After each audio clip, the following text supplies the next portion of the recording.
rabbil alamin wassalatu wassalamu ala asyrafil anbiya'i wal mursalin wa ala alihi wa sahbihi ajma'in. Assalamualaikum warahmatullahi wabarakatuh. Alhamdulillahi rabbil alamin wa bihi nasta'in wa ala umuri dunya waddin wassalatu wassalamu ala asyrafil anbiya'i wal mursalin wa ala alihi wa sahbihi ajma'in. Allahumma iftah alaina hikmataka wa anshur alaina min khaza'ini rahmatika ya arhamar rahimin. Rabbi shrah li sadri wa yassir li amri wahlul 'uqdatam min lisani yafqahu qawli. Allahumma faqihna fid-din wa 'allimna ta'wil wa hdina ila siratikal mustaqim. Alhamdulillah, syukur kita kehadirat Allah yang kita memanjangkan ketakwaan kita, memanjangkan ketakwaan kita kepada Allah Ta'ala, yang mana Allah memanjangkan usia kita, Allah memberikan kesempatan kepada kita, Allah memberikan satu peluang untuk kepada kita untuk kita bertemu pada malam ini di dalam rumahnya, di dalam masjidnya, di dalam tempat ibadahnya, yang mana ia memberikan kita peluang untuk kita menuntut ilmu, untuk kita berkongsi ilmu satu sedikit tentang ilmunya, untuk kita menjadi seorang yang bertakwa kepada Allah, untuk kita menjadi seorang yang mentaati kepada ajarannya, seorang yang mengikut ajarannya, dan kita mempelajari satu ilmu supaya kita lebih menjadi hamba yang bersyukur kepadanya. Hadirin hadirat yang dirahmati Allah, yang saya muliakan, para pengurus masjid, DK, imam-imam dan hadirin hadirat yang dirahmati Allah, insya-Allah malam ni kita akan membaca satu kitab. Kita ni kita baru mula kelas ni, kuliah ni kuliah yang pertama pada bulan ini, iaitu saya akan membaca kitab Fiqh Manhaji. Kalau siapa yang ini boleh mengambillah kitab Fiqh Manhaji, iaitu kitab daripada Imam Syafi'i. Kita di Malaysia ni kebanyakan kita bermazhab Imam Syafi'i, jadi kita elok kita baca kitabnya lah, dan kita akan mendalami apa yang ditulis oleh Imam Syafi'i itu. Dan kitab ini dikarang oleh Syekh Mustafa Al-Bukhari. Syekh Mustafa Al-Bukhari ni adalah seorang syekh daripada Syria, dan memang dia mengarang kitab ni, dan dia memberi nama Al-Fiqh Manhaji ala madhhab Imam Syafi'i. InsyaAllah pada malam ni kita akan, sebelum saya nak membaca kitab ni, eloklah saya rasa kita mengenali dulu, kita lebih mendalami siapakah Imam Syafi'i, kenapakah boleh terjadinya mazhab Imam Syafi'i, apakah Imam Syafi'i itu seorang yang berterima, ataupun siapa, macam mana orang diangkat Imam Syafi'i itu.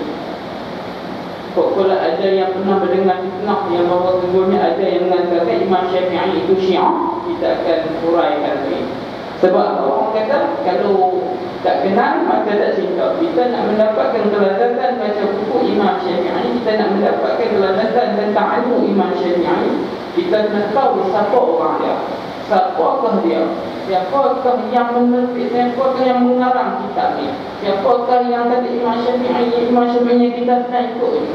Sebab saya pernah pergi ke satu masjid masa khutbah, saya dengar ada seorang pengkhatib tu, dia baca khutbah, masuk macam nak tengok pada, dia katakan ni sedang berperang antara mazhab. Benarnya itu adalah satu kesilapan.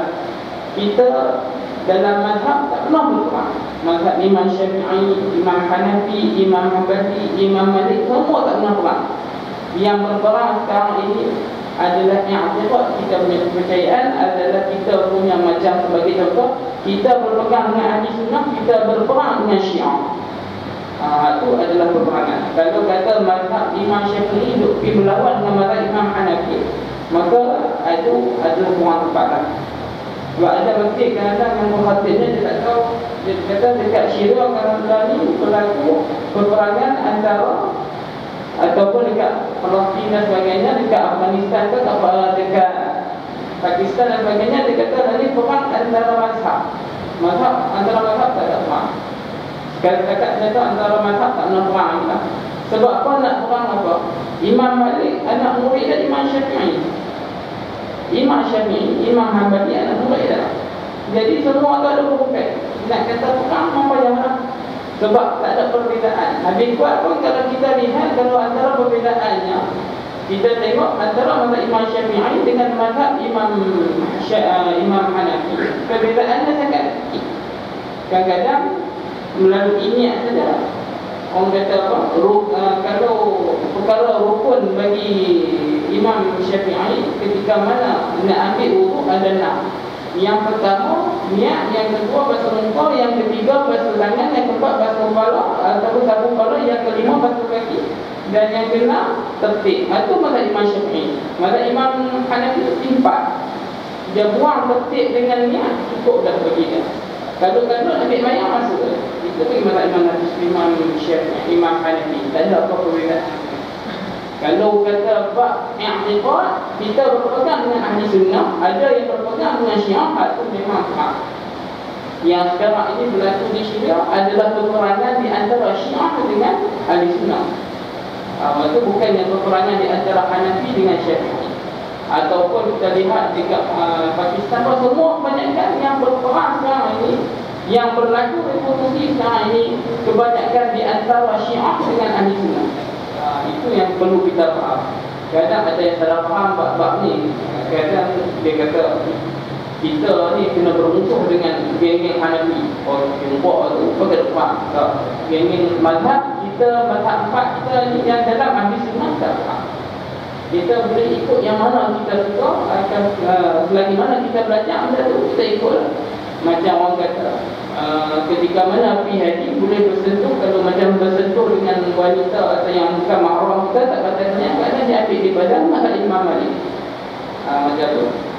Dia jadi kita boleh ikut bagaimana kita belajar benda tu, kita boleh berpegang dengan benda tu. Sebab ada seorang sahabat, dia pergi Syria umur 10. Dia pergi Syria umur 10 kali. Di Syria memang kami belajar fiqh Hanafi. Di satu tempat tu memang kita belajar fiqh mazhab Hanafi.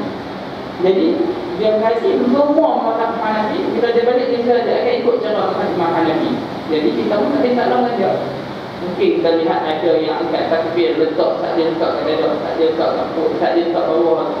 Mungkin itu adalah mazhab. Jadi kita nak tegur pun ayatlah itu ada cara. Tiada yang melarang untuk kita menggunakan mazhab ini. Hadirin hadirat yang dirahmati Allah, insya-Allah malam ni saya tak masuk lagi kitab ni. Saya nak menerangkan tentang Imam Syafi'i sahaja.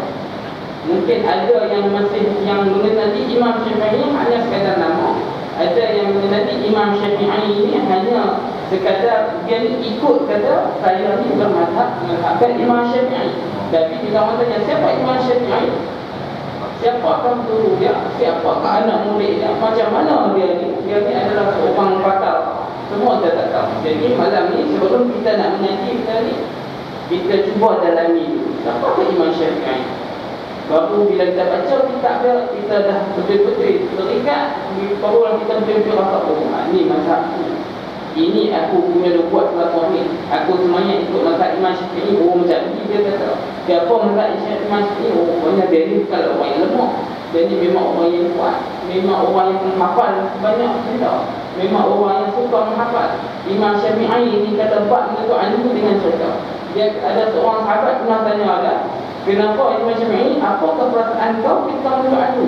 Dia kata, Imam Syafi'i kata, dia ni kalau bab menuntut ilmu, sekali dia tak menuntut ilmu dalam sehari, dia tak menuntut ilmu dalam satu masa. Dia kata, bagaikan orang sedang lemah dalam tu. Orang yang sedang lemah tu meminta pertolongan. Macam itulah Imam Syafi'i.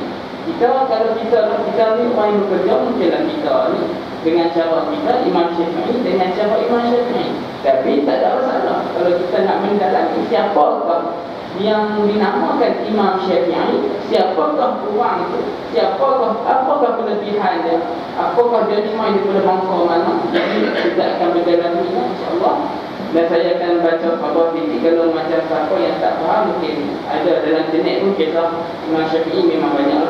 Jadi saya hanya ambil daripada ada 2-3 buah artikel dan 2-3 buah kitab yang menerangkan tentang Imam Syafi'i. Yang pertamanya, kalau kita lihat daripada segi kelahiran Imam Syafi'i, apa yang ditulis dalam sebuah kitab ni, dia kata nama sebenar Imam Syafi'i Muhammad bin Idris Asy-Syafi'i.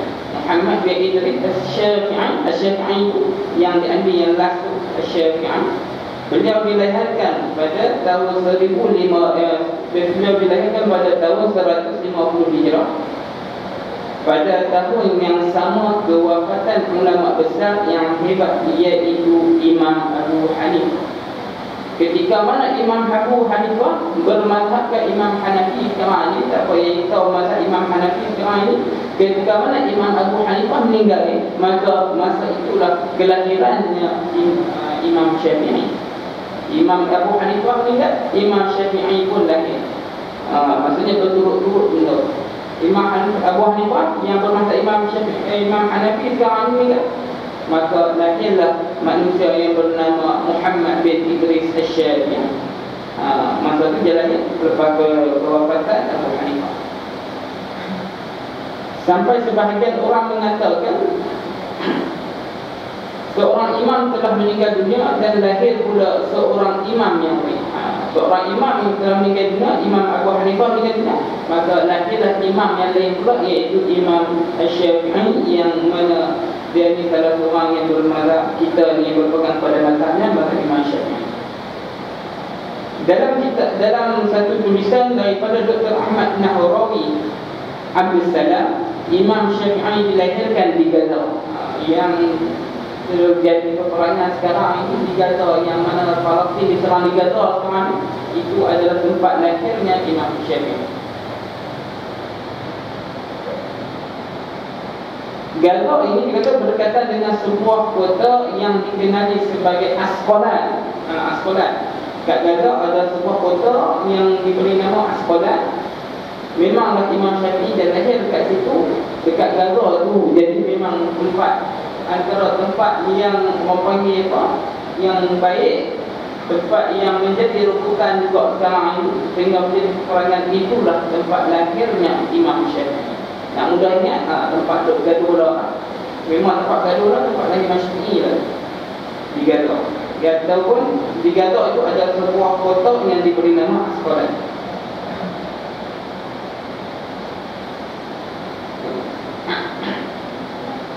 Dan kebanyakan kabilah yang tinggal berhampiran dengan tempat lahir Imam Syafi'i ini adalah orang Yaman.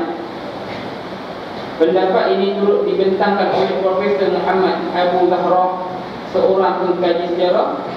Al-Himawi berkata, pentakwilan ini bagus kiranya riwayat-riwayat tersebut sahih. Maksudnya, kalau riwayat ini betul memang sahih, Imam Syafi'i memang dilahirkan di Gaza, dan dia dikata itu ada satu tempat yang diberi nama Asqalan, dan dekat Asqalan itulah banyaknya orang-orang daripada suku Yaman, daripada negara-negara Yaman yang tinggal di Asqalan. Nasab Imam Syafi'i, menurut pendapat yang tepat, Imam Syafi'i berketurunan Quraisy. Berketurunan Quraisy iaitu berketurunan sama macam Nabi Muhammad SAW, baginda Nabi Muhammad SAW, berketurunan Quraisy. Imam Syafi'i pun berketurunan Quraisy. Dari jalur keturunan bapanya, nama lengkap Imam Syafi'i ialah Muhammad bin Idris bin Al-Abbas bin Osman bin Syafi'i bin As-Sa'id bin Ubaid bin Abdul Yazid bin Hashim bin Abdul Muttalib bin Abdul Manaf. Maksudnya dia masuk juga dengan keluarga Nabi, keturunan Nabi. Nama Imam Syafi'i ialah Muhammad bin Idris bin Abbas bin Osman bin Syafi'i bin Sa'id bin Ubaid bin Abdul Yazid bin Hashim bin Abdul Manaf bin Abdul Muttalib bin Abdul Manaf. Nasab Imam Syafi'i bertemu dengan Rasulullah SAW pada Abdul Manaf. Nabi Muhammad SAW pun dia ada juga bin kepada Abdul Manaf, samalah macam Imam Syafi'i. Dia punya keturunan pun masuk juga kepada Abdul Manaf. Masa daripada Abdul Manaf itulah berpecahnya Rasulullah lalu ada, Imam Syafi'i lalu ada. Maksudnya dia ni adalah satu keturunan juga daripada keluarga baginda Nabi Muhammad SAW.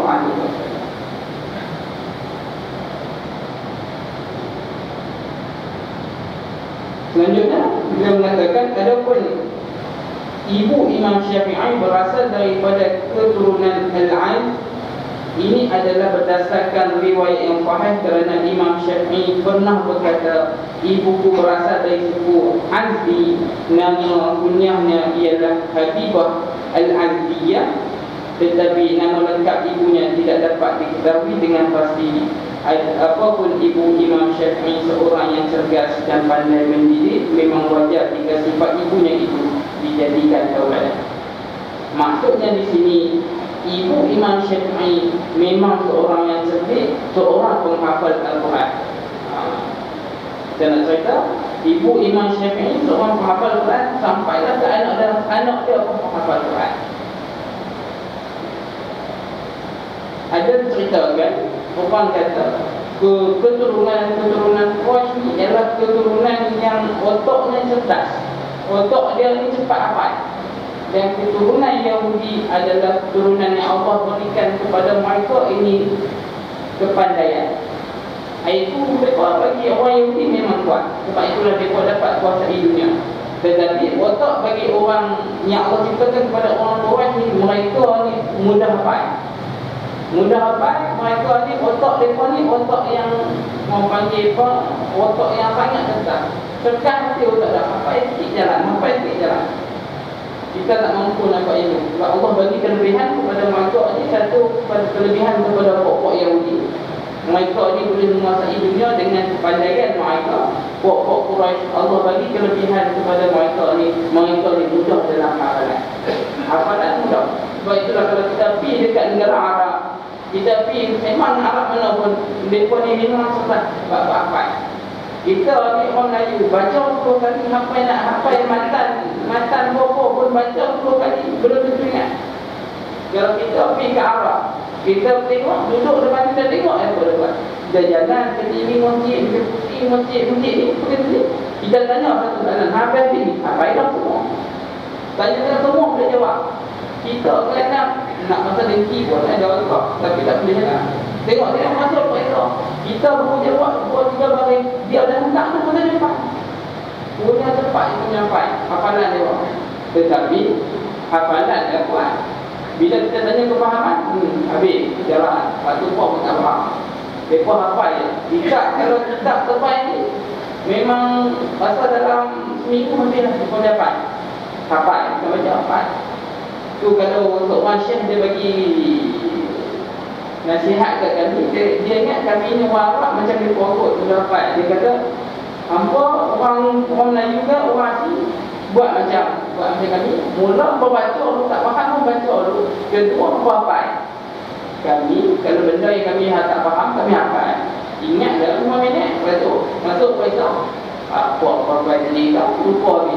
Itu gaya orang Melayu. Memang jadi macam tu. Tapi kalau keturunan daripada Arab, mungkin dia ni ada buku macam dengan Arab. Kita kata buku macam Arab dengan Arab, memang hafal kuat. Ada seorang sahabat di Syirah masa saya belajar tu, dia ni memang bab nak hafal syair, hafal yang berbuat memang mudah. Hafal Quran tu memang mudah bagi dia. Dia baca 3 kali, dia boleh hafal dah Quran. Macam dia nak hafal satu surah, dia baca 3 kali. Baca 3 kali. Ingat Quran tu, ayat yang dia hafal tu. Kadang 5 sehari dia akan baca dalam 5 muka ataupun 5 line. 3 kali dia baca. Ataupun satu waktu dia baca sekali, main 5 kali, ingat Quran tu dia hafal. Abang tu kurang sikit 7 kali. Masuk ke Islam, bila tengok keluar bila tanya macam mana? Allah tak boleh lah. Tengok tulisan 99. Tanya apa yang dia buat tadi tu, tak boleh dapat satu tapi 99 dia dapat. Ustaz sampai nyerat, kalau pelajar terbaik dia lah. Hafal dia macam mana? Dia bukan kita duduk baca tak. Dia buka TV satu, duduk hafal depan TV. Kali tengok hafal. Kita ni TV tak depan, tutup tengok TV tu. Lepas tu kita main final, malam tu kan duduk baca habis. Tengok tak mau tidur, mana tak mau tidur lah kita pergi baca. Tak malam. Tadi yang baca jalan. Dia ada bila yang baca. Tanya tak apa tak? Kita masuk berdoa lah. Allah konok kena menjadi manusia macam tu. Moga kita menjadi Allah memberi kelebihan kita pun macam tu lah. Payahlah kita nak ikut macam tu. Tapi kalau bangsa Arab memang macam tu. Allah bagi kelebihan kat Mu'aqqab itu, maka memang mudah mendapat. Seterusnya, hadirin hadirat yang dirahmati Allah, kita akan membaca tentang Al-Bara' Imam Syafi'i. Bagi kita akan masuk sikit-sikit. Kemudian insya-Allah malam ni kita baca tentang Imam Syafi'i ya. Bagi hadam tertib siapa Imam Syafi'i. Bila orang tanya kata siapa Imam Syafi'i, hang ni bermazhab Imam Syafi'i saja tapi tak kenal ikut siapa Imam Syafi'i. Lah ni kami kenal lah siapa Imam Syafi'i. Kita kata aku kan dekat ikut buta-buta dah dia kenal orang dia. Aku tahu siapa Imam Syafi'i itu. Aku dah boleh kenal siapa Imam Syafi'i. Nama-nama dia, siapa nama asal dia, apa keturunan dia, semua kita dah tahu. Jadi kita akan mengikuti. Dan kita bila kita baca kita dah senang, kita dah kenal siapa tuan. Macam kita nak ikut Nabi Muhammad SAW, kita nak ikut baginda Nabi Muhammad, tapi kita tak kenal dia. Malah nak baca buku sejarah, malah nak baca buku sirah-sirah. Kita cakap aku adalah idola Nabi Muhammad, tapi kenal Nabi Muhammad tak kenal dia. Nama dia apa? Tak tahu lah. Orang dia sebut jadi idola, ikut jadi idola tu lah. Maksudnya kita kena mengenali Nabi. Barulah apabila kita nak ikut sunnah Nabi tu, kita merasa seronok je.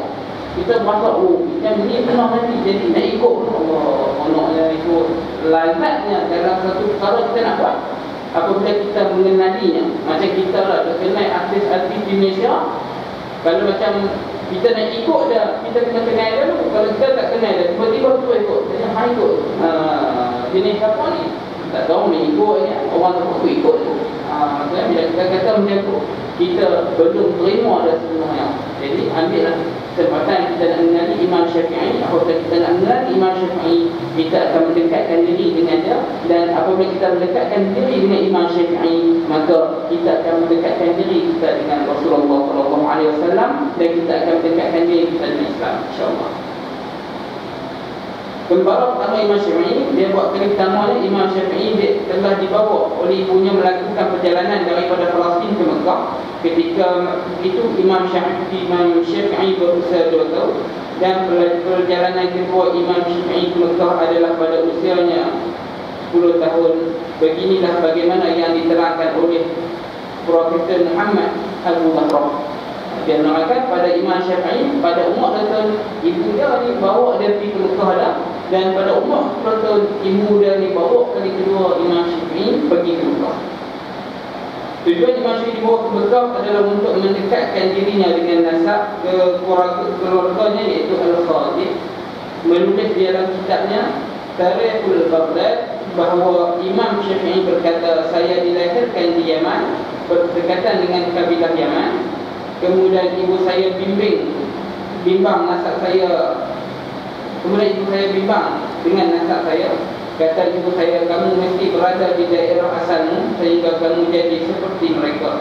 Ibuku bimbang nasabku akan hilang. Kemudian ibu mempersiapkan diri untuk menuju kota Mekah. Saya tiba di kota Mekah dan waktu itu usia saya 10 tahun. Lalu ibu mula mengarahkan saya supaya mencintai ilmu pengetahuan. Ibu kepada Imam Syafi'i, dia bimbang apabila dia berada di Palestin, dia bimbang takut keturunan Quraisy asalnya di Mekah hilang. Jadi dia pun ambil peluang membawa Imam Syafi'i sentiasa berulang-alik daripada Palestin ke Mekah supaya keturunan dia tu tak hilang. Supaya Imam Syafi'i dia masih ingat lagi bahawa tentunya dia ni berketurunan Quraisy, dan apabila dia balik pun dia masih ingat lagi dia keturunan Quraisy. Sebab itulah dia Imam bab keturunan ni, kalau kita nak katakan di Arab memang cukup kuat. Dia jaga keturunan dia. Kalau kita tak ingat lah sampai nama tu ingat lagi, lepas tu memang tak ingat lah. Tapi kalau bangsa Arab, dia boleh ingat lagi daripada mana. Dia ni kata, sebab itulah dia ada nasab belakang tu. Macam contohnya di dalam katalah Muhammad, dia ada Muhammad Syafi'i Nasa'i sebagai contoh. Kata nasab Nasa'i sampai atas semua dan tu. Kata nasab Al-Khatib sampai ke atas semua Al-Khatib. Maksudnya bila sebut dia nama Muhammad Al-Khatib, dia ni pun Mahmud Al-Khatib, maksudnya dia tahu ni keturunan dia. Macam tu. Kalau kita nama memang asing, kecuali dalam nama Habib, nama ni, jenis-jenis nama ni Habib, lepas tu jenis Syarifah, Said, itu memang dia kata keturunan dia tu. Kalau anak lahir pun memang dia nama Said juga. Macam kita adalah kita Muhammad ya, bukanlah kata Muhammad itu. Kita ni memang kalau orang kata Islam itu adalah saudara, semua saudara, tapi dia nak tahu keturunan dia, asal pada mana keturunan dia, asal pada mana keturunan dia. Macam saya dapat ada kawan sahabat, kawan saya nama Said juga, dia kata ada satu tu mereka ni puak-puak Said akan berhimpun sekali, maksudnya berlumur lah, puak-puak Said akan berhimpun dalam satu tempat. Memang semua dalam tu semua Said, semua Syarifah. Maknanya mereka nak mengenali mereka punya keturunan juga.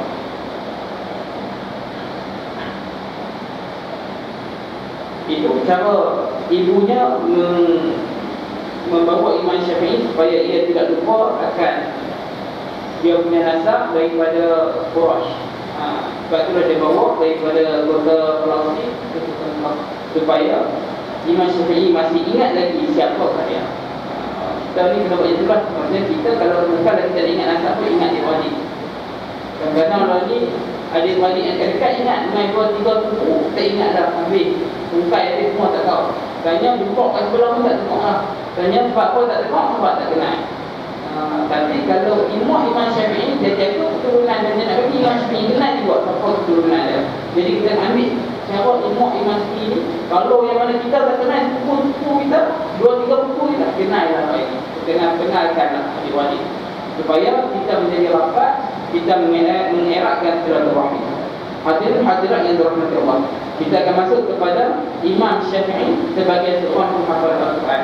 Ini yang kita nak tiru cara Imam Syafi'i. Kalau siapa yang ada anak-anak yang nak dijadikan penghafal Al-Quran, kita tiru cara Imam Syafi'i, insya-Allah. Kehidupan Imam Syafi'i ketika kecil sangat miskin, ditambah pula dengan keadaannya yang yatim, sehingga ibu beliau tidak mampu untuk membayar yuran pengajiannya. Namun kecerdasan hafalan Imam Syafi'i telah menarik perhatian gurunya dan membuatkan gurunya itu senang hati. Ibu Imam Syafi'i ini, mereka ni keluarga yang miskin. Imam Syafi'i dia ni kalau dah kata kalau bangsa Quraisy, dia makanan dia bukan banyak harus. Pertama dia makan madu, kedua dia makan kurma, dia ketiga dia makan susu kambing. Sebab itu mereka otak mereka boleh faraj. Kita pun dapat makan madu, makan kurma, makan susu kambing. Itu memang yang menjadikan otak faraj. Kaum Quraisy dia makan satu dia. Ibu Imam Syafi'i dia bukan raja kuat pun. Dia memang ada seorang miskin. Sehari dia bekerja kepada 7 biji kurma. 7 biji kurma saja. Dan kurma itulah dia akan bagi makan kepada Imam Syafi'i. 7 biji kurma dia bagi makan kepada Imam Syafi'i, dia ambil sikit Imam Syafi'i miskin. Sebab itulah dia menjadi otak Imam Syafi'i menjadi fresh, tegak dalam menghafal Quran. Imam Syafi'i telah menghafal Quran sejak usia 7 tahun. 7 tahun lagi hafal Quran. Kita anak-anak bukan kata-kata inilah dekat tempat saya pernah belajar Quran. Anak-anak umur 12 tahun baru baca Iqra satu. Kadang-kadang ada yang umur 14 tahun, yang kita tahu oleh 14 tahun tak tahu nak baca Quran lagi. Ramai jadi macam tu. Tapi Imam Syafi'i umur 7 tahun hafal Quran, bukan 7 tahun membaca Iqra, menghafal Quran 7 tahun. Mungkin Allah beri pilihan kepada kaum Quraisy, cerdas pada otak, boleh menghafal dengan cepat. Kita pernah juga macam tu. Kalau ni kita lihat, kalau kita pergi ke pusat-pusat tahfiz, mahat-mahat tahfiz, memang ada lah anak-anak yang umur 5 tahun sudah menghafal setengah dulu. Ada seorang ustaz cerita kepada saya, dia pergi kat Kemang Semang, kalau tak salah saya. Dia kata dia pergi kat masjid kat Kemang Semang tu, dia jumpa dengan pelajar tahfiz umur 9 tahun tu. 9 tahun dah hafal dah Quran. Hafal yang dia dah 20 juz, pokok makan. Kalau betul, masya-Allah. Memang seronok ibu bapa yang melahirkan anak tu. Seorang anak umur 9 tahun dah boleh hafal Al-Quran. Tanya orang kata semua boleh hafal Quran. Tapi itu kalau kita bangga dengan bangsa Melayu, kalau anak-anak ataupun kawan-kawan, anak-anak kawan kita yang dah menghafal tu patut bangga juga. Bukan boleh menghafal lirik-lirik lagu, menghafal Al-Quran. Bila ditanya boleh jawab, bila ditemu boleh jawab. Alhamdulillah, itu satu yang gembirakan bagi ibu bapa dia. Kalau ada macam tu, gembira bagi ayah-ayah dia, ibu-ibu dia. Seronok, nak sebangga pun tak korang anak boleh baik. Bukannya wasa bangga anak masuk akademi Fantasia atau sebagainya. Hak tu tak payah bangga. Hak tu nak rasa apa? Rasa sakit hati. Sebab apa? Tu, dia nampak tu. Neraka nak tunggu sikit-sikit. Tu buat itu. Tapi kalau pun hafal Quran, boleh senyum. Sebab apa? Anak tu, kalau tiba-tiba kita mati, payah nak masuk syurga, anak tu boleh tarik ke syurga. Anak yang hafal Quran, dia boleh tarik lebih kurang 10 orang ahli keluarga dia untuk masuk ke syurga dengan mudah. Tengok-tengok ibu bapa dah sedang bertolong dia di akhirat. Anak tu lah yang akan tarik ibu bapa dia jom masuk syurga dengan dia. Tak mau lagi, nak dah tu. Tak mau lah anak, tiba-tiba kita ni dah cukup makan masuk ke syurga. Tiba-tiba anak tu masuk dia tarik dengan kita. Kacau. Masa tu jenuh lah. Nak marah anak pun tak guna nak dia. Jadi carilah, ambillah pelajaran, hantarlah anak-anak menghafal Quran. Lagi banyaklah, tak kira pada sekolah swasta, sekolah kerajaan, dekat sekolah besar MRSM tu pun ada alfa menghafal Quran. Jadi kalau boleh masuk itu, alhamdulillah. Kalau kata kita nak mengejar satu perkara, bawalah anak ke jalan yang baik, ke jalan menghafal Quran, insya-Allah. Supaya kita ni mudah di akhirat kelak, kita mudah untuk mendapat syurga Allah, mendapat mardhatillah Allah, berada di bersama-sama dengan baginda Nabi Muhammad sallallahu alaihi wasallam. Hadirin yang dirahmati Allah. Kita sambung pada Imam Syafi'i sebagai hafal Quran. Kata Imam Syafi'i, aku mengaji Al-Quran dengan Ismail bin Isqantin, sedang guruku mengaji dengan Shibil ibn Ibad dan Ma'ruf bin Musyaikat. Sebab dia tulis dalam bahasa Melayu, jadi agak kadang ejaan dia tu kesalahan, mungkin ada yang tahu, saya mohon maaf. Kedua mereka mengaji dengan Yahya bin Abdullah bin Katsir. Ia pula mengaji dengan Mujahid. Mujahid mengaji dengan Ibnu Abbas. Ibnu Abbas mengaji dengan Ubay bin Ka'ab. Dan Ubay bin Ka'ab mengaji langsung dengan Rasulullah sallallahu alaihi wasallam. Cara Imam Syafi'i mengaji, dia mengaji secara bersanad. Mengaji dengan kawan ni, mula mengaji, dia mengaji dengan Ismail bin Qatandan, lepas tu dengan Ismail pula mengaji dengan Shibil bin Ibad. Shibil bin Ibad pula mengaji dengan Yahya bin Abdullah. Lepas tu sambung-sambung sampai dah kepada Rasulullah. Maksudnya memang dekat dia dengan Rasulullah. Apabila dia ngaji, memang secara langsung dia dapat dari Rasulullah. Macam contohlah kalau kita pergi ke Mesir, ada yang pengajian-pengajian bersanad tentang Al-Quran, cuba kita tengok sanad dia. Sanad tu bermaksud dia punya laluan dia tu, daripada sebagai contoh nama dia Muhammad bin sekian-sekian bin sekian-sekian sehinggalah sampai guru dia yang terakhir ialah Rasulullah. Itu memang sanad dia memang sanad yang diterima pakai. Sanad pun ada jenis sanad dia. Macam kita mengaji Sahih Bukhari, kita hadis kita mengaji, kita kata kita nak ambil sanad daripada seorang guru ni. Guru ni ambil sanad daripada guru ni. Guru ni ambil sanad daripada guru ni sampai dah Rasulullah. Maksudnya sanad dah tu tak berputus. Maksudnya kita masih ada hubungan Rasulullah. Itulah Islam. Itulah maksudnya apabila kita nak lihat cara Islam ataupun kita nak lihat bagaimana keadaan Islam itu, dia tak luput. Islam itu dia tak, maksudnya dia tak menyeleweng, kita tengok melalui sanad dia. Kalau sanad dia daripada kita sampai ke Allah ada. Itu memang betul istimewa sanad dia. Maksudnya tadi dah berapa keturunan kita dengan Rasulullah, masih ada lagi benda yang kita dapat daripada Rasulullah ada sampai kita, iaitu melalui sanad dia. Maksudnya kalau ada sanad tu kita boleh tengok. Hubungan Imam Syafi'i dengan Al-Quran memang sangat rapat. Ia berterusan sepanjang hidup beliau. Imam Nawawi di dalam kitabnya At-Tibyan fi Adab Hamalat Al-Quran, ataupun kitabnya At-Tibyan fi Adab Hamalah Al-Quran, berkata di antara mereka yang khatam Al-Quran sekali dalam sehari semalam ialah Uthman bin Affan, Tamim bin Ad-Dari, Sa'id bin Jubair, Mujahid dan Imam Syafi'i dan lain-lain. Dalam sehari khatam satu Al-Quran. Imam Syafi'i dalam sehari. Kalau kita dalam sehari berapa kali khatam? Dalam sehari insya-Allah dalam sehari habis satu surah, iaitu surah Fatihah. Alhamdulillah, itu pun dah berguna daripada tak baca langsung. Surah Fatihah pun habis, alhamdulillah. Ada satu mengatakan siapa yang membaca 3 kali surah Al-Ikhlas dalam sehari, maka dia telah menghatam satu Al-Quran. Jadi baca Al-Quran, kita pun khatam Al-Quran. Sebab saya ada dengar satu kisah diceritakan oleh orang itu. Dia cerita jadi ada seorang perempuan ni, dia nak memilih suami. Nak memilih suami nak apa? Lalu dia memilih, dia bagi syarat. Saya nak suami saya itu pertama mesti dia menghafal, dia ni mesti menghatam Al-Quran sehari kali, dia mesti hafal menghatam Al-Quran. Yang kedua, dia mestilah puasa sepanjang malam. Sepanjang malam. Puasa sepanjang hari setiap tu. Sampai kau setiap tu dia pernah puasa. Dan yang terakhir, dia nak bakat suami dia ini adalah seorang yang akid tahajud selalu. Lepas tu seorang lelaki mimpi, ya saya boleh, saya memang buat selalu. Kita dengar muka, dia buat. Tiba-tiba kahwin-kahwin, lepas kahwin, isteri main nak minta cerai. Dia kata, suami saya tak buat pun macam tu.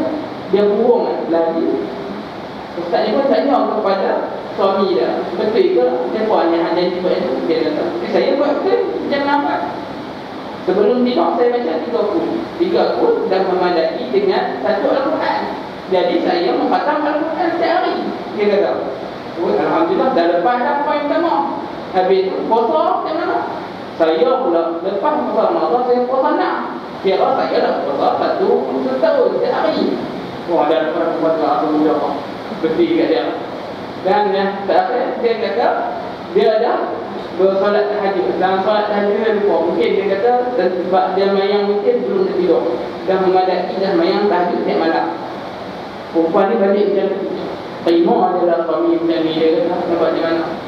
Maksudnya kalau kita nak bangkit apa, dah memang dalam satu hadis mengatakan itu, jangan terima kan. Takkan nak tiba-tiba nak minta cerai ke? Pergi tapi kata korang mungkin betul lah dia buat, baliklah dengan kau masak dia lah. Nampaknya nak dia kata nak macam tu. Memang susah nak jumpa. Imam Syafi'i, satu riwayat yang lain, Imam Syafi'i ketika mana daripada Palestin, dia nak pergi daripada Palestin, maksudnya dia nak pergi ke Mekah. Dalam masa 8 hari perjalanan dia nak pergi tu, dia menghatam 16 kali Al-Quran. 16 kali khatam. Tapi bagi saya memang, saya tanya orang ustaz yang menghafal Quran, dia kata saya paling laju pun hafal Quran 7 hari sekali saya hafal. 7 hari saya boleh habiskan satu Al-Quran 7 hari. 7 hari macam ini sehari. Kita nak buat memang agak susah lah nak tahu. Tapi kalau siapa yang dia tu, dia boleh dapat macam tu. Sehari sekali khatam. Sehari sekali khatam.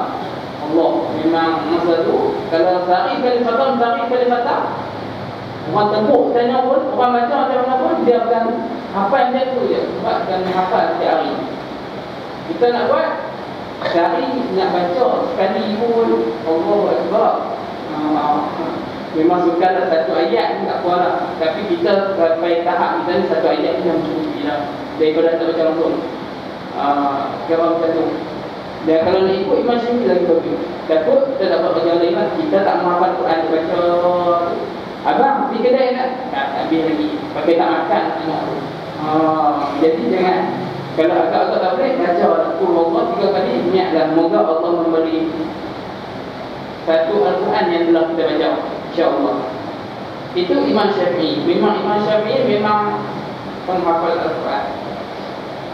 Itu daripada segi hafalan Al-Quran. Kita masuk kepada Imam Syafi'i daripada segi hafal hadis. Itu dari Al-Quran, hadis juga. Keinginan Imam Syafi'i terhadap ilmu sah makin membara setelah menghafal Quran dan mendalami bahasa Arab. Beliau cenderung pula untuk mendalami ilmu hadis. Memang beginilah adab mencapai mujtahid yang sebenar. Maksudnya kenapa kita boleh berpegang dengan Imam Syafi'i? Imam Syafi'i ini dia ni semua dah.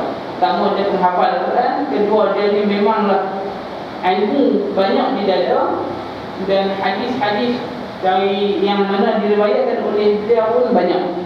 Jadi beliau memang boleh dikatakan sebagai seorang mujtahid. Mujtahid ini tempat yang kita nak adu untuk, kita nak tuju lah. Sebab apabila ada masalah kita nak tuju, boleh kita tuju kat dia.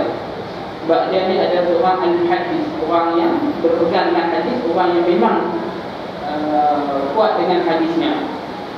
Di dalam kitab al-hadis Al-Fasil ada kisah yang hampir sama dengan kisah Imam Syafi'i. Ab bin Riyad berkata, saya datang kepada Al-A'mashi dan berkata kepadanya, riwayatkanlah hadis kepadaku. Al-A'mashi bertanya, apakah engkau sudah menghafal Al-Quran?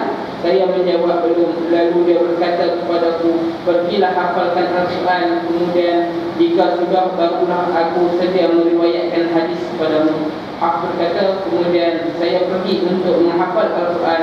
Lalu saya datang semula kepadanya dan meminta saya untuk membaca Al-Quran, dan saya pun baca di hadapannya. Setelah itu barulah dia meriwayatkan hadis kepadamu. Bagaimana kita nak menjadi al-hadis? Yang pertamanya mesti nak hafal Al-Quran. Bila kita menghafal Al-Quran, kita nak mendapatkan ilmu daripada hadis, kita kena kembali kepada Al-Quran. Al-Quran dengan hadis, dia memang tak ada beza. Kita nak menjadi orang yang berguna di dunia, orang yang berjaya di hari akhirat, orang yang berjaya di dunia, kita tak boleh lepas daripada Al-Quran dan hadis. Itu adalah jalan utama kita.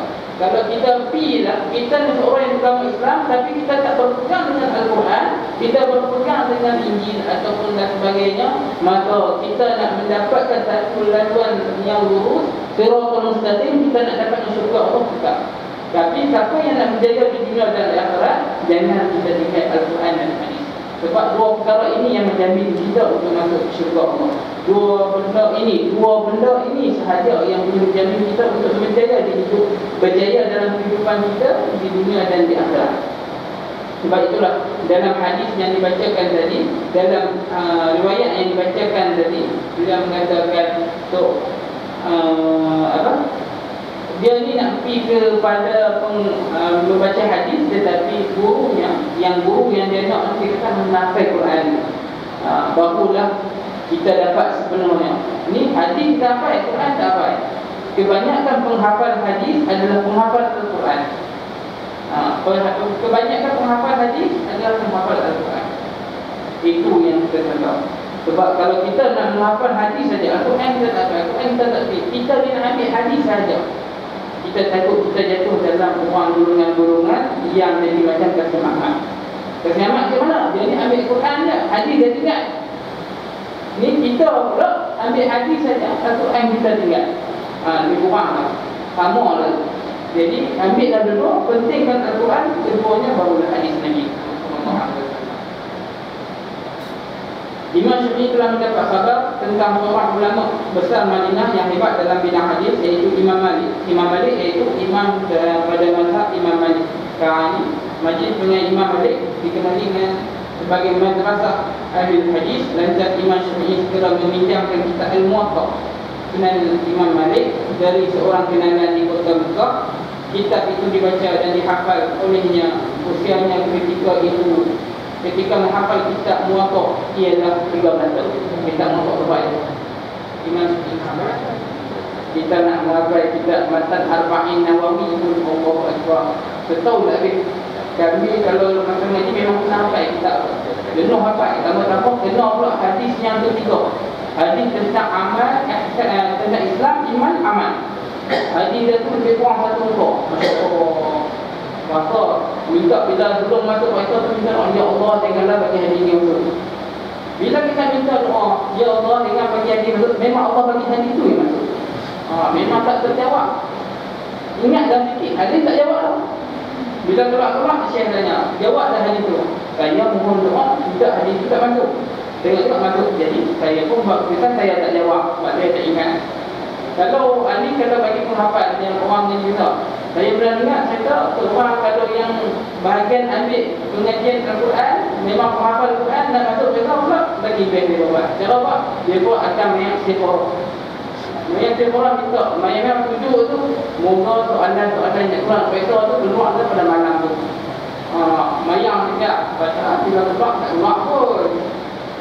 Kena apa semua juga. Siapa yang kata apa yang tahu tutup-tutup dia pecik begitu. Tak keluar. Mayang bila hajat ke sephora ke apa-apa, kalau mayang nak minta bagi soalan besar keluar, memang tak keluar. Nak keluar waktu puasa betul. Masa tu istighfarah lah dulu. Tak istighfarah time tu jawab orang tanya tu Allah. Tak istighfarah lah tu jawablah tu Allah bina. Tu cara penghafalkan supaya menghafalkan. Kadang-kadang kita kena cerdik juga. Sebelum masuk puasa mayang istighfarah siap. Supaya nak keluar, ada apa nak keluar dia nampak dalam mayang. Tunggulah tu. Kadang tak keluar pun. Tapi Imam Syafi'i dia ni memang boleh menghafal muwatta', tak muwatta' Imam Malik tu memang dengan cepat. Dalam masa 3 hari dia boleh hafal dah. Ada satu kitab yang terbaik juga, orang lain kena hafal setahun, Imam Syafi'i hafal 8 hari. 8 hari ingat. Ketika mana Imam Syafi'i dia pergi belajar dengan Imam Malik, dia pergi belajar, Imam Malik tengah baca hadis, Imam Malik tengok seorang budak dia tengah tulis. Masa ni kan Imam Syafi'i dia budak lagi. Apabila Imam Malik baca, Imam Syafi'i dia ambil biji kurma, ada sekarang banyak mengatakan dia ambil biji kurma, dia letak kat lidah dia untuk kena elok, dia tulis kat kanan. Lepas tu Imam Malik pun tengok. Imam Malik tengok heran, apa budak ni buat? Duk penting tangan ke apa? Tak duk ambil letak kat lidah, tulis kat kanan dia. Bila habis ke dah, Imam Malik panggil Imam Syafi'i, dia benar. Wahai anak buah mai sini. Apa hang buat?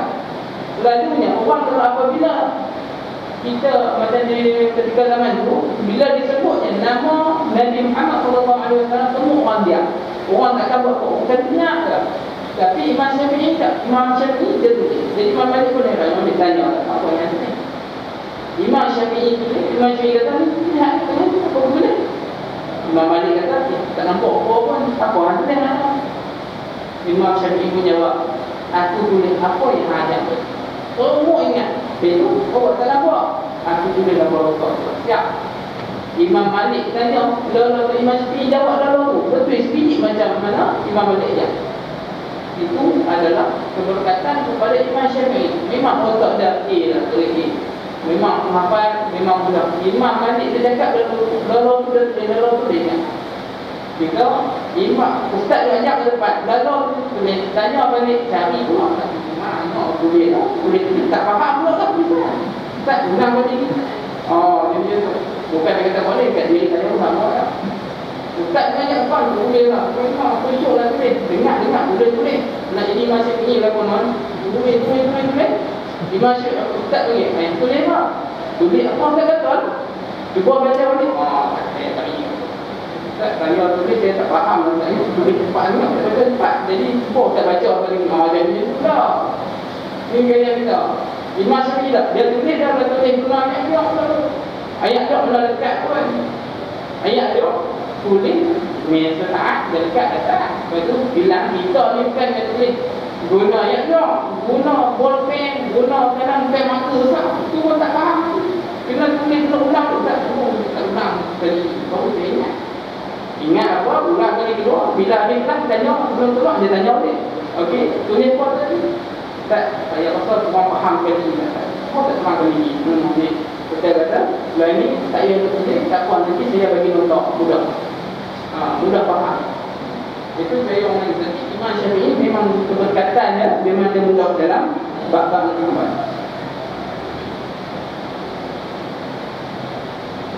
Imam Syafi'i berhasil menimba ilmu hadis dan ilmu fiqh daripada Imam Malik, dan mazhab Imam Malik inilah yang juga merupakan mazhab Imam Syafi'i sebelum beliau berlepas diri dari mazhab Imam Malik. Sebelum mana Imam Syafi'i dia nak buat macam kita nak mengikut Imam Syafi'i, belum adanya mazhab Imam Syafi'i. Imam Syafi'i pun adalah bermazhab Imam Maliki. Sebab guru dia adalah Imam Malik. Jadi dia pun bermazhab Imam Maliki. Dia sama dia. Itu tu yang kata kita nak kata kita sedang bermusuh dengan mazhab-mazhab yang lain, memang tak boleh. Sebab kita ada hukum fiqh sekarang. Maksudnya kita dalam ahli sunnah wal jamaah, kita ada 4 mazhab. Yang pertama mazhab Imam Syafi'i, Imam Maliki, Imam Hanafi dan Imam Hanbali. Itu dia. Pasal kita nak ikut mazhab Imam Malik, maka tunjuklah ilmu tentang mazhab Imam Malik, maka kita ikut mazhab Imam Malik. Kita nak semayang, kita semayang tiba-tiba imam kita itu adalah daripada mazhab Imam Hanafi. Pipi kat muka tak baca bismillah lah. Kita ni dia baca bismillah. Dia baca apa? Lepas habis doa kita dia tulis Alhamdulillahirabbil alamin. Kita tak boleh sudah. Mana bismillah lah, kalau tak cukup pun berhenti banyak, tak payah. Maksudnya dia bermazhab Imam Hanafi, dia tak baca bismillah, ikut je lah. Tiba-tiba kita pergi ke Mekah, Imam Mekah dia tak baca doa kunut. Kita tahu pula kita pun diri lah, angkat kunut baca kuat lalu. Dia tak baca, dia dah baca bismillah. Kita pun muka-muka punya dia, kita tengok sebab apa dia tak baca doa kunut. Tak payah, kita ikut je sebab dia masih lagi dalam ahli sunnah wal jamaah. Dia mungkin mazhab dia, mungkin ada mazhab Maliki, mungkin ada mazhab Hanbali. Itu mazhab dia, mazhab Syafi'i sahaja yang ada orang kunut.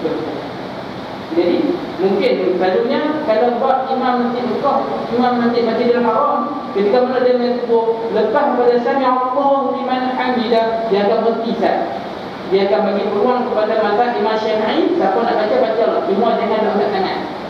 Bagi kita angkat yang sudah angkat tinggi, angkat yang tak payah baca, nak tak perlu angkat, baca. Dia bagi peluang tak baca lebih.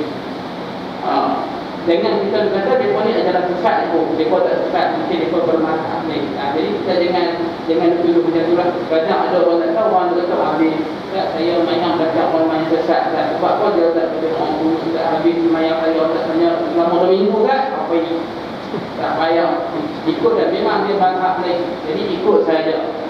Itu cara, sebab kita bukan berbentuk, kita ni memang dalam satu yang cepat ahli sunnah wal jamaah, kita berpegang kepada ahli sunnah jamaah. Jadi kita ikut mana-mana apa yang penting saja. Jangan ikut cara kita tulis itu tak boleh lah. Macam kita lihat, tengok ada seorang abang lalu dia tutup kita tak batal, kita tiba-tiba dia jadi imam, kita tengok abang dia masih tu batal orang ni sedang ambil bayar lagi. Tengok dia bermazhab Imam Hanafi. Imam Hanafi tentu isi tak buat apa pun tak batal, kecuali dengan berjimat saja. Tak batal ikut. Jadi dia pun sentuh pun nanti ada apa. Tengok dia jadi imam, nanti pula memang menjadi Imam Hanafi. Kita dia orang buat nampak. Oh, kita tengok nak mungkin dia orang Hanafi. Tak batal pun tidak. Bahkan Imam Syafi'i Imam kata kita memang dibuat dibentuk sebab dia termasuk dalam perkara yang dibatalkan. Kalau bahasa Imam Syafi'i, Imam Hanafi tak. Jadi kalau kami masa di Syirah ataupun dekat siapa yang nanti buat Imam Hanafi, dia buatkan Syirah bukan kepada Imam Hanafi. Daripada subuh, maghrib subuh sampai ke Isyak tak payah yang lain. Tahan dia tu. Masuk pidai untuk perempuan mana apa. Tengok aku diberitakan pada mazhab Imam Hanafi, semayang Imam Hanafi, ambil mayang Imam Hanafi, semua Imam Hanafi. Mudah. Sebab apa? Nak ambil ayat semayang sejuk sangat, badan dia ketik dimulai. Kita nak sentuh ayat ataupun bagaikan rasam kita sentuh ayat itu, nak ambil mayang memang tak. Nak tayamum payah sekali. Jadi tahanlah daripada subuh sampai ke Isyak, tahanlah betul. Tahanlah segala-galanya supaya boleh sampai ke Isyak. Kalau sampai ke Isyak, Assalamualaikum warahmatullahi wabarakatuh, Assalamualaikum warahmatullahi wabarakatuh. Aku tak tahu tak nak. Jangan buat itu. Kalau lepas main Isyak tu, masa betul, lepas semua. Belum Isyak, tahanlah. Apa nak bentuk dia? Wuduk bapak, ngaji bapak. Atau untuk kalau ngaji sampai Isyak, habis Isyak main Isyak, bentuk sampai habis. Ini kalau nak minum pun ada kadang minum sikit ya, sejuk sangat, kadang tak mampu nak bertahan. Itu kalau di cuaca yang di negara yang cuaca. Itu daripada segi Imam Syafi'i. Imam Syafi'i ini menimba hadis yang berkata daripada Imam Malik. Dan Imam Syafi'i ialah sebelum dia adanya mazhab Syafi'i, dia juga ialah bermazhab Imam Malik. Okay. Dan yang terakhir saya nak menceritakan juga ada yang pernah mendengar bahawa ada satu fitnah yang mengatakan Imam Syafi'i ini adalah Syiah. Ada dalam kalangan mereka ni ambil satu hadis mengatakan Imam Syafi'i ini adalah Syiah. Kadang-kadang dia terjadi ketika mana Imam Syafi'i dia mendapat satu mandat di Yaman, dia menjadi seorang pembesar. Ketika mana dia menjadi seorang pembesar di Yaman, di Baghdad ketika itu Harun al-Rashid ketika mana dia di Baghdad, dia nak menghapuskan segala Syiah yang ada. Sebab Syiah ni dia terlalu taksub dan sebagainya, dia memusuhi ahli sunnah wal jamaah, dia nak menghancurkan ahli sunnah wal jamaah. Dan ketika itulah Harun al-Rashid mencari setiap penjuru puak Syiah ni dia nak bunuh. Sebab boleh katakan puak Syiah ni boleh katakan tak, sebab mereka ini berpegang dengan satu pegangan yang salah. Lepas tu tak apalah, bila dah jadi macam tu, sekali dengan Imam Syafi'i juga ditangkap. Sebab Imam Syafi'i dituduh sebagai Syiah. Apabila dia dituduh sebagai Syiah, dia pun dibawa ke Baghdad bersama-sama dengan pokok Syiah yang lain. Sebab ada yang menghubungi Imam Syafi'i. Imam Syafi'i ni salah tuan, dia pergi ke Yaman, dia cepat naik. Nama dia cepat naik, dia cepat jadi pembesar di Yaman. Lepas tu apabila sampai di Baghdad, mereka menangkap semua pokok Syiah. Dan diukurkan sekali ada riwayat mengatakan Imam Syafi'i dia ni apabila dah ditangkap, dia mengadap orang yang dalam tahanan tu semua jadi atau setengah kau, ada setengah kau lagi ketika mana semua Syiah sedang dipancung dan dibunuh sampailah giliran Imam Syafi'i. Imam Syafi'i bagi salam kepada Harun al-Rashid. Assalamualaikum, dia pun jawab salam dan sebagainya. Ringkaskan cerita ketika mana dia hendak dipancung, Harun al-Rashid tanya kepada Imam Syafi'i. Imam Syafi'i pun menceritakan, dia ambil pada bila dia akum fasiqun binaba'in fatabayyanu, apabila datang kepada kamu ke orang yang fasik, maka berita yang kamu dapat itu kamu harus teliti. Lepas tu Imam Syafi'i kata, bagaimana aku dirantai macam, sebab dia dirantai dan diikat. Imam Syafi'i kata, bagaimana aku dirantai macam ni, aku tak boleh nak hukum, aku tak boleh nak ceritakan perkara yang benar. Maka Imam Harun al-Rashid tadi membuka rantai dan sebagainya. Maka tu dia cerita, dia kata sebenarnya aku difitnah, aku bukanlah Syiah. Tetapi walaupun dikatakan aku bukan Syiah, Imam Syafi'i kata, kalau dia kata Syiah itu betul daripada datang daripada Rasulullah, aku boleh mengaku Syiah. Tapi memang perkara itu sebaliknya, memang Syiah ni perkara yang berasal bukanlah daripada Rasulullah. Dia sampai ke Ali, sebab itu dia boleh memaki para sahabat. Dia sampai Ali itu Hasan Hussein sampai ke situ ya. Dia pun kalau buat isteri Nabi ke para sahabat, memang dia caci, memang dia mati. Dalam doa dia bukan kata sesungguhnya Sayyidatina Aisyah sekarang ini sedang pada dalam mata. Dia itu adalah kaki bina dan sebagainya yang dia menghina para sahabat, para isteri Nabi. Jadi dia sampai itu. Jadi kalau Imam Syafi'i kata, kalaulah kata Syiah ini datangnya daripada Rasulullah, maka boleh kata aku Syiah. Tetapi ini kalau yang sebaliknya, bukan datang daripada Rasulullah, jadi tak boleh diterima. Masa itulah Harun al-Rashid lepaskan Imam Syafi'i. Makanya Imam Syafi'i bukan Syiah. Kalau siapa yang dengar kata Imam Syafi'i Syiah, itu adalah betul daripada Syiah. Memang kalau siapa yang mendalami ilmu ni, memang akan dengar benda tu. Syiah pun kata Imam Syafi'i pun daripada Syiah. Padahal Imam Syafi'i difitnah oleh masyarakat mengatakan dia itu adalah Syiah, padahal Imam Syafi'i bukan orang Syiah. Dia Ahlussunnah wal Jamaah. Cuma mungkinlah orang kata apa, Imam Syafi'i ni dia terlalu syadid, bab-bab ada bab-bab macam membaca Al-Quran dan sebagainya, ada bahagian-bahagian yang syadid. Tetapi itu hanyalah pandangan Imam Syafi'i, dan cuma bawa-bawa seperti Imam Nawawi dan sebagainya banyak membolehkan. Jadi yang kalau bid'ah itu ada terbagi pada dua, bid'ah dhalalah dan bid'ah hasan. Dia bagi pembagian-bahagian ada pula lah. Nanti insyaAllah kita akan bicarakan tentang bahagian. Dan yang terakhir, Imam Syafi'i dia wafat di Mesir dan makamnya ada di Mesir. Dan siapa yang pergi ke Mesir maka akan pergilah tempat yang utama yang akan dilawati ialah makam Imam Syafi'i di Mesir. Maka tu kalau siapa yang pergi makam Imam Syafi'i, dia ada qasidah, dia punya lirik lagu dia. Dan Imam Syafi'i ni memang terkenal di Mesir. Kalau kita pergi Mesir memang terkenal dengan makam Imam Syafi'i. Ada juga makam Imam Hanafi dan sebagainya. Imam Syafi'i memang terkenal sebab makamnya ada di Mesir. Dan Imam Syafi'i dia wafat di Mesir pada malam Jumaat di hari akhir bulan Rajab 204 Hijrah, lepas solat melaksanakan solat Maghrib Ar-Rabi' pula menceritakan dalam hidupku saya bermimpi Nabi Adam AS meninggal dunia, dan saya bertanya tentang erti mimpi itu. Ternyata dalam beberapa ketika ia mendapat khabar akan kewafatan Imam Syafi'i. Dalam ni Ar-Rabi' menceritakan, Ar-Rabi' ini mengatakan dalam tidur dan mimpi kata gurunya kewafatan Nabi Adam.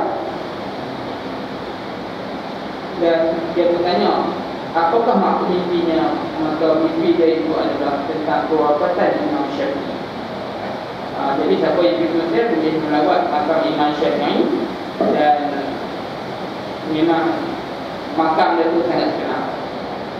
Karya Imam Syafi'i yang pertama, di antara karya-karya Imam Syafi'i, Kitab Al-Um yang merupakan karya Imam Syafi'i ketika beliau mengajar di Mesir. Kitab inilah yang membentangkan pendapat baru. Oh, jadi Imam Syafi'i dalam Al-Um. Kitab Al-Um, kitab dia agak terbaik dulu. Yang kedua, Ikhtilaful Hadis. Kitab ini dikarang oleh Imam Syafi'i bagi membahaskan mengenai kehujahan hadis ahad secara terus dan membela sunnah secara umum. Kitabul Hujjah, Kitabul Al-Mabthus, Kitabul Risalah. Ini antara kalangan-kalangan kitab Imam Syafi'i. Imam Syafi'i memang imam yang terkenal, banyak pengikut-pengikut Imam Syafi'i dekat di dunia ini, dan imam-imam yang lain pun penuh juga, banyak juga. Tapi kita berpegang dengan mazhab Imam Syafi'i, jadi kita kenali Imam Syafi'i, ikut cara dia, bagaimana dia lakukan, bagaimana dia menghafal Quran, ikut cara dia. Baru bila kita baca tentang kitabnya, kita merasa satu kenikmatan, sebab kita kenal apa Imam Syafi'i. Ni kita baca macam kita baca satu majalah tentang Muhammad Al-Fatih. Tiba-tiba Muhammad Al-Fatih pun kita tak kenal. Tengok-tengok terlupa. Muhammad Al-Fatih sampai kafir ni tak kenal kita pun. Tapi mazhab Imam Syafi'i kita kenal. Kita baca fiqh mazhab Syafi'i, kita kenal apa Imam Syafi'i. Bila orang tanya, hang baca kitab apa? Aku baca kitab Muhammad Imam Syafi'i. Kenapa Imam Syafi'i? Muhammad bin Idris. Dia pula kata, dia tanya, Muhammad Idris? Bukan Muhammad Idris dengan umum kata, itu adalah nama kita. Barulah kita dapat menerangkan kepada orang lain cara macam mana kita nak baca satu kitab, kenalkan dulu siapakah dia yang ditunjukkan dalam kitab ini. Macam kita nak baca mazhab Imam Syafi'i, kita kenal siapa Imam Syafi'i. Kita nak baca kitab Sirah Nabawiyah, kita kenal dulu siapakah yang nak diterangkan dalam kitab itu. Mungkin terang tentang Nabi. Sebab kalau kita terus baca kitab mazhab Imam Syafi'i, dalam ni dia tak terang pun siapakah Imam Syafi'i. Sebab Syekh Muhammad Al-Bukhari, Syekh Bukhari ni dia mengarang kitab, dia tulis dia kitab, tetapi dalam ni dia tak terang pun siapakah Imam Syafi'i. Sebab ni kitab fiqh, bukan kitab terang. Kalau kitab fiqh dia terang lah. Kalau nak baca pun ada dalam kitab Hayatul Sahabah, banyaklah kitab-kitab tentang mazhab Imam Syafi'i. Dan antara yang kita saya baca tadi pun kitab antara rujukan yang diberi, kitab Imam Syafi'i fil Madzhab Al-Qadim wal Jadid karya Dr. Ahmad Nahrawi Abdul Salam. Ada dalam itu kitab dia menerangkan tentang siapakah Imam Syafi'i, dan kitab Asy-Syafi'i karya Profesor Muhammad Abu Zahra menerangkan siapakah Imam Syafi'i. Masa itu kita dapat mengenai Imam Syafi'i. Kehebatan Imam Syafi'i memang ketekunannya dalam menuntut ilmu, ketekunannya dalam mempelajari ilmu agama, ketekunannya dalam menghafal Quran dan menghafal hadis memang tidak dirawati. Sebab itulah dia boleh menjadi mujtahid, orang yang boleh kita ikuti. Kalau kita nak jadi mujtahid, tak payahlah kita jadi orang yang mengikut-ikutlah. Tak payahlah buat mazhab apa. Lagi nama kita pun tak buat mazhab. Ayah lagi jadi ceramah. Jadi ikut sahaja apa yang ditulis, apa yang kita berpegang selama ini. Semoga ia menjadi satu kemudahan bagi kita dalam menuntut ilmu, dalam kita nak mendekati kepada Allah Ta'ala, dalam kita nak beribadah kepada Allah Ta'ala. Sebab Imam Syafi'i dah tertulis dah bagaimana cara kita nak menjadi seorang hamba, seorang abid, seorang yang mendekatkan diri dengan Allah, supaya kita ni apabila di akhirat nanti, kita ni apabila setiap amalan kita yang lakukan, amalan kita tu tak hilang. Kita buat dengan amalan hilang. Ini kita nak kita buat itu amalan yang diridhai Allah, yang mana Allah terima amalan kita, sebab kita ni bukanlah berpandukan kepada hawa nafsu dalam amalan kita, tapi kita berpandukan kepada Al-Quran dan Sunnah. Imam Syafi'i pun kata, aku ni kalau dalam mazhabku nak ikut boleh, tetapi kalau kata bila lihat hadis Nabi, baginda Nabi, sabda Nabi itu lebih menepati, Imam Syafi'i kata, jangan ikut aku, ikutlah kepada hadis-hadis yang sahih. Imam Syafi'i pun kata, Imam Syafi'i kata, hadis tak boleh pakai dah, ikutlah aja aku punya mazhab. Imam Syafi'i kata, kalau mazhab aku tak betul, hadis lagi betul, ikut hadis. Dia memang dia mestikan kepada Rasulullah sallallahu alaihi wasallam. Pasal kesimpulan yang dapat dibuat, insya-Allah pada bulan hadapan kita akan masuk pada mukadimah fiqh hadis kitab ni. Ni kitab Melayu lah. Siapa yang boleh berbahasa Arab, insya-Allah itu lagi baik. Jadi kita baca Melayu lah, sebab mudah faham. Nanti takut kita baca bahasa Arab, dia pula boleh bahasa lama, takut bening pula. Maka dia akan berkilah tu dia. Jawapannya sampai ke isyak lah. Saya pun tak faham, semua tak faham. Tapi ini adalah penulisan yang baru. Dia tulis dengan ayat yang baru yang mudah dipahami, insya-Allah. Tapi kalau macam nak baca kitab kuning tu, ajar juga pada kitab kuning, insya-Allah boleh. Tak ada bahasa, dia tak lari mana pun. Cuma hati dia guna bahasa lama. Kalau kita nak baca, nak mudah faham, ikut pada bahasa yang baru. Sebab saya kalau saya tanya kepada anak murid saya baca kitab lama tu, saya minta maaf lah, saya kata saya nak baca kitab lama boleh, tapi saya kena baca slow-slow. Sebab saya pernah baca satu kitab yang sekarang oleh orang-orang lama. Baca-baca dia menerangkan tentang bacaan lama, maka ibu dia adalah tentang sifat Allah, akan dia pergi kepadanya. Mudah saya dengarkan, saya baca tak habis. Jadi saya akan buat kesimpulan tu, saya baca-baca benda tu, saya akan kesimpulan juga. Sebenarnya Allah nak pada satu benda, satu je pun. Jadi saya baca kitab yang ditulis dengan negara baru ni, maka ayat dia tak susah, ayat dia mudah. Siapa baca pun insya-Allah boleh faham. Tak perlu kalau kita baca ni, saya akan lagi saya baca ni, tapi faham. Baca ni memang faham, tapi kalau dalam Islam adalah apabila kita mengaji, kita bermusyawarah, kita saling dengar, saling dengar apa yang diterangkan itu lebih afdal dalam Islam, dalam kita nak menunjukkan itu. Kalau setakat nak sebut kita baca, kadang boleh jadi susah. Kita baca, tiba-tiba memang orang kata apa? Pakai baju Melayu jadi hapus. Macam mana orang pakai baju Melayu jadi hapus? Tiba-tiba pakai jubah jadi sunat. Macam mana pakai jubah jadi sunat? Itu kalau dia belah segi kitab, dia tulis secara umum, cara kita orang baca dengan kena belajar. Itu cara nak baca ni boleh, tapi lambat faham. Tapi kalau kita baca dengan secara musyafah, secara berkalafi, dia lebih mudah faham. Sebab orang yang baca kitab ni, dia baca dengan warna itu. Belum dia baca dengan warna itu, orang tu baca dengan warna pula. Jadi dia baca sambil ikat, takut ada kesilapan. Sebab kadang orang baca dalam Sahih Bukhari, sebab itu saya pernah baca dengan seorang tu, dia baca apa memang ada kesilapan. Dia akan termaklum, okey, dekat sini bukan nama sekian, ini nama sekian. Jadi kita nak potong, kena tulis nama ni. Sebab itu adalah sanad, itu adalah yang diriwayatkan oleh baginda Nabi Muhammad SAW macam tu. Kita tersalah faham. Nak baca dulu dan YouTube banyak ada orang tulis fit manhaj keluar yang mengajar setiap muka tu ada. Cuma bila tak faham tak boleh tanya. Kalau nak ustaz, saya nak tanya mudah pakai pula YouTube tu kan. Mana kita tanya dalam itu. Jadi nak tanya kena tanya dalam mungkin ada yang tak faham, insya-Allah boleh ajukan soalan. Kalau saya tak dapat menjawab, saya akan jawab pada kelas yang akan datang, pada bulan yang akan datang. Sebab ilmu Islam ini dia bukan ilmu akal. Siapa yang tanya soalan, kita jawab secara terbaik tanpa menggunakan hadis ataupun ayat Al-Quran, tanpa menggunakan ijma' ataupun qiyas, dia pun jawab. Kita takut dia tersalah. Dia kena balik kaji itu. Kalau benda yang dia tahu tak apalah. Kalau benda yang dia tak tahu, nak balik kaji dulu, tengok okey daripada mana kita mana ini yang diambil, ini yang dia, inilah jawapan dia. Kita nak itu jawapan mereka. Dia tak boleh jawab secara tu. Takut kita jawab tidak boleh, tiba-tiba Islam kita boleh. Macam contoh seperti Satu kisah seorang manusia ni dia nak bertaubat, dia dah bunuh ada 99 orang. Dia pergi jumpa dengan seorang abid. Abid ni kata, abid ni jadi seorang yang hanya buat ibadat kepada Allah, dia tidak menunjuk anda. Jadi seorang ni pun dia kata, aku ni nak bertaubat kepada Allah, Allah terima nak taubat. Abid ni kata, Allah tak terima, tak bunuh orang ni. 99 orang. Jadi pembunuh ni kata, kalau Allah tak terima, jadi aku bunuh orang ni, cukup dah satu. Dia pun enggak, kalau orang mati dah seorang tu satu, cukup syaratnya. Dia jalan-jalan-jalan, dia jumpa dengan seorang yang alim. Dia ni memang orang yang menuntut ilmu, orang yang ada ilmu. Orang yang alim kata semuanya, Allah ini adalah seorang yang pemaaf, Allah ini yang mengampun dosa umat-umatnya. Wasari'u ila maghfiratin min rabbikum, bersegeralah kamu untuk mencari maghfirah Tuhanmu.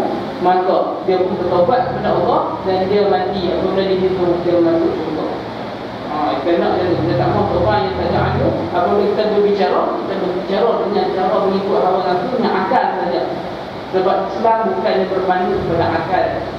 Dalam hal akal memang boleh berkata, tetapi Islam berpandu kepada Al-Quran dan Sunnah. InsyaAllah. Hadirin hadirat yang dirahmati Allah, atau nak zakat dulu pada malam ini. InsyaAllah kita akan mula pada minggu hadapan tentang fiqh Imam Syafi'i dalam fiqh manhaji. Bagi siapa yang tak faham, dia boleh soalan dan dia bertanya supaya kita ni menjadi orang yang pakai dalam Islam, orang yang mengetahui tentang agama Islam secara mendalam, orang yang mengetahui apa yang benar dalam Islam ni. Barang siapa yang Allah tidak dengan kepastian dalam agama, Allah akan memberikan dia. Ataupun barang siapa yang Allah inginkan dia tentang kebaikan, maka Allah akan memberikan dia kepastian dalam agama. Itu yang sudah kita fahami. Dan saya setuju dengan Mustafid Kafar dan Surah